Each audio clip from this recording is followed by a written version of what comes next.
Gunung Selok merupakan salah satu destinasi wisata yang bisa kawan temui ketika berkunjung ke Cilacap, Jawa Tengah. Tidak hanya terkenal sebagai lokasi wisata, Gunung Selok juga memiliki cerita mitos yang berkembang dan dipercayai oleh masyarakat sekitar.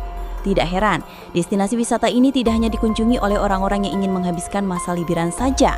Beberapa wisatawan diketahui juga berkunjung ke Gunung Selok dengan tujuan untuk wisata religi. Lantas bagaimana cerita lebih lanjut tentang mitos Gunung Selok ini? Dikutip dari buku Sidik Purnawa Negara yang berjudul Gunung Srandil dan Selok, tempat olah dan laku spiritual kejawen para pemimpin Indonesia, mitos tentang Gunung Selok berasal dari kisah kejadian masa lalu yang diyakini oleh masyarakat. Kepercayaan akan mitos ini diturunkan dari setiap generasi, sehingga cerita terkait Gunung Selok tersebut masih beredar hingga saat sekarang.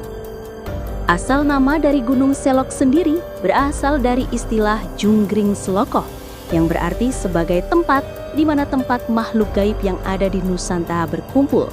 Arti ini juga memiliki kaitan erat dengan kisah asal-muasal terciptanya Gunung Selok di masa lalu. Legenda Nyi Roro Kidul yang diyakini sebagai ratu penguasa pantai selatan Jawa. Menurut mitosnya, pada zaman dahulu terjadi penyelewengan kekuasaan yang dilakukan oleh para dewa.